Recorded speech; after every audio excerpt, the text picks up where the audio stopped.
Bem-vindos ao canal. Hoje trazemos a história de Maria, uma empregada doméstica de Vila das Flores que enfrenta preconceito a vida toda, descobre um segredo que muda seu destino e faz querer lutar por justiça. O sol nascia lento em Vila das Flores, uma cidadezinha cravada no interior de Minas Gerais, onde as ruas de paralelepípedos brilhavam com o orvalho da manhã e o cheiro de café fresco misturava seu aroma de terra úmida. Maria acordava num quarto apertado, a luz rastejando pelas frestas de uma janela de madeira, iluminando o colchão fino onde dormia, o lençol remendado cheirando a sabão de coco. Aos 30 anos, ela carregava nos ombros o peso de uma vida de trabalho pesado, as mãos calejadas de esfregar chão, o cabelo preso num coque apertado para não atrapalhar enquanto limpava as casas dos ricos. Maria era empregada doméstica, uma sombra silenciosa nas mansões de Vila das Flores, onde as famílias a tratavam com desdém, como se fosse parte da mobília. Desde menina, ela ouvia comentários sobre sua pele morena, seu sotaque simples, suas roupas gastas, cada palavra como uma pedra jogada contra seu coração. "Não é lugar para você, Maria", dizia Dona Regina, a dona da casa onde trabalhava, com um sorriso frio, enquanto apontava para uma mancha no chão que Maria já havia esfregado 3 vezes. Maria engoliu o nó na garganta, o rosto quente de vergonha e continuava, porque parar significava deixar de pagar as contas, abandonar Joana, sua mãe, que vivia com ela numa casinha de tijolos aparentes na parte pobre da cidade. Joana, aos 55 anos, era uma mulher endurecida pelo tempo, os cabelos grisalhos caindo em mechas sobre os ombros, os olhos fundos carregando uma tristeza que Maria nunca entendia. Joana também fora empregada doméstica, como Maria, e agora vivia de bicos, lavando roupa para vizinhos, o tanque no quintal sempre cheio, o som da água batendo contra o concreto ecoando como um lembrete da vida que nunca mudava. "Maria, não reclama, trabalha", dizia Joana, a voz baixa, enquanto dobrava lençóis na sala, o rádio ao fundo tocando uma música sertaneja antiga. Maria bufava, o peito apertado, mas obedecia, porque Joana era tudo o que tinha, a única família, a única pessoa que a abraçava nas noites em que o peso do preconceito parecia demais. Na infância, Maria enfrentava olhares cruéis na escola, onde crianças ricas riam de seu uniforme remendado, do cabelo crespo que ela tentava alisar com as mãos. "Menina de favela!", gritavam, e Maria corria para casa, chorando, enquanto Joana a abraçava, murmurando que o mundo era cruel, mas que ela era forte.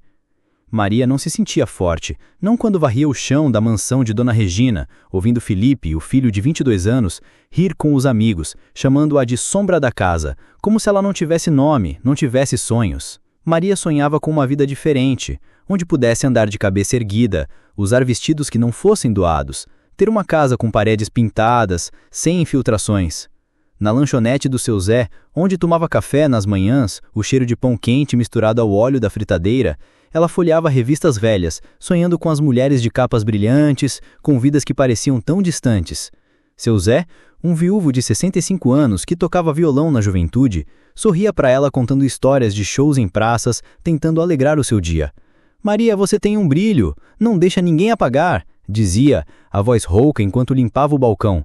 Mas o brilho de Maria parecia apagado, sufocado pelo peso das humilhações diárias, como quando Dona Regina jogava uma vassoura no chão e dizia para ela limpar direito, ou quando Sofia, a influencer local de 25 anos, postava vídeos nas redes zombando de empregadas, com indiretas que Maria sabia que eram para ela. Numa tarde abafada, enquanto esfregava o chão da sala de Dona Regina, o cheiro de cera misturado ao suor, Maria ouviu uma conversa que mudou tudo. Dona Regina falava ao telefone, a voz alta, mencionando Geraldo, o homem mais rico de Vila das Flores, dono de fazendas de café que se estendiam pelas colinas. "Ele teve uma filha com uma empregada há anos, mas ninguém sabe quem é", disse Dona Regina, rindo como se fosse uma fofoca qualquer. Maria parou, a vassoura tremendo nas mãos, o coração batendo forte.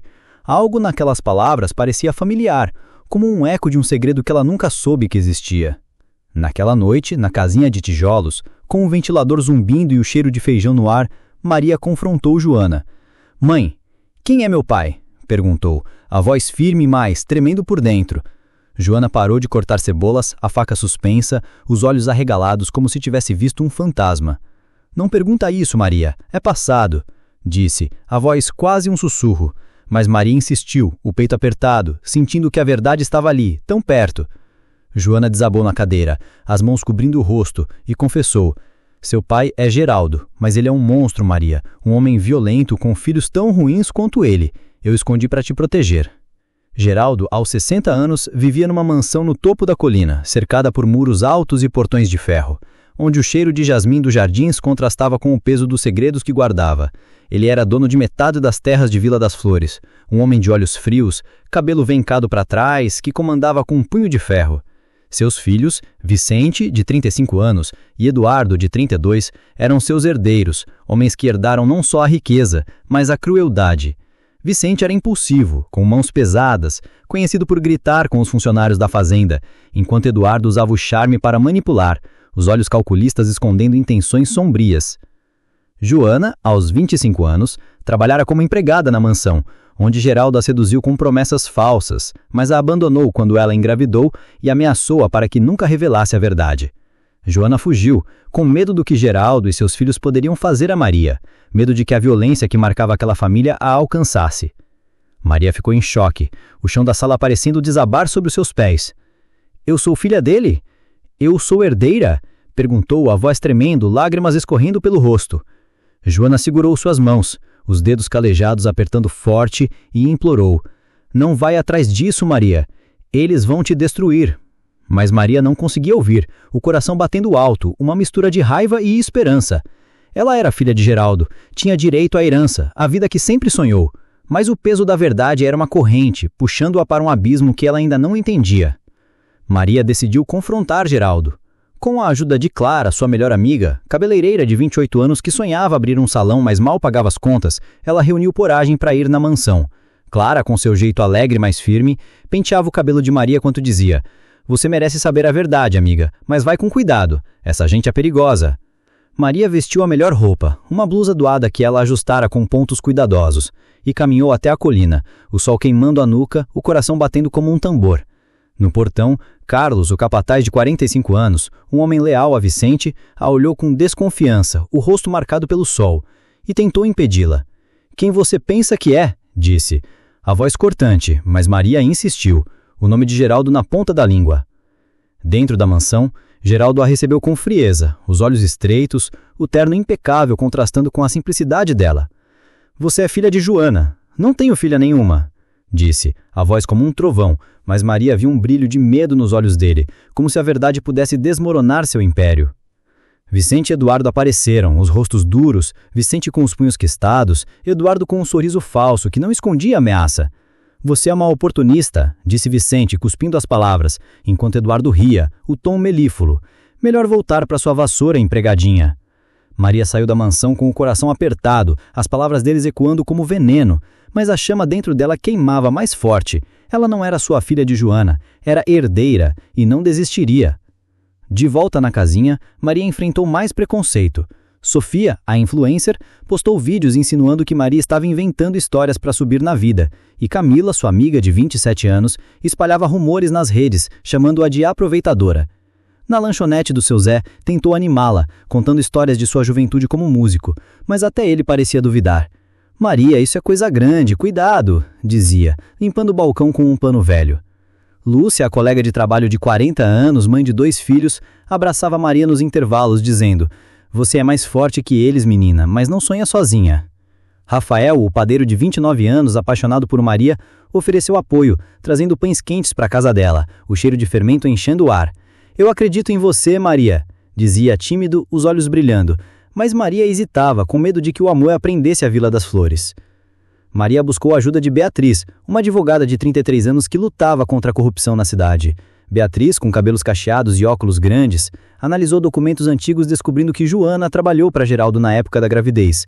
"Isso pode provar que você é filha dele, mas vai ser uma briga dura", disse Beatriz, a voz firme, enquanto organizava papéis numa mesa cheia de café frio. Dona Carmen, a vizinha costureira de 70 anos, confirmou a história, revelando que Joana chorava escondida no quintal, com medo de Geraldo. Seu Manuel, o dono do mercadinho, também sabia, mas tremia ao falar, lembrando das ameaças que Joana sofrera. Maria sentiu o peso do segredo, mas também a força de saber quem era. Os meio-irmãos intensificaram as ameaças. Vicente mandou Carlos segui-la e Maria sentiu olhos nas costas enquanto caminhava pelas ruas escuras. Eduardo tentou manipular Felipe, o filho de Dona Regina, para espalhar mentiras sobre Maria no bairro rico. Mas Felipe, apesar da pressão da mãe, começou a questionar, dizendo a Maria: "Eu não acho que você é o que eles dizem." Ana Clara, a secretária de Geraldo de 24 anos, entregou a Maria, em segredo, um documento antigo que mencionava Joana, arriscando o emprego. Dona Vera, ex-empregada de Geraldo, contou histórias de sua crueldade, enquanto Lucas, o jornalista de 30 anos, começou a investigar, prometendo expor a família. Maria enfrentou mais humilhações. Na casa de Dona Regina, um vaso foi quebrado, e ela a acusou, gritando: "Você nunca vai ser nada além disso!" Maria chorou no quintal, o cheiro de terra molhada misturado às lágrimas, mas decidiu lutar. Com a ajuda de Dona Glória, a líder comunitária de 58 anos, ela organizou um evento para contar sua história, mas Vicente interrompeu ameaçando-a publicamente. Maria, com o apoio de Clara, Rafael, Lúcia e João, o motorista de ônibus, enfrentou o medo, decidindo que sua herança era mais que dinheiro, era sua dignidade.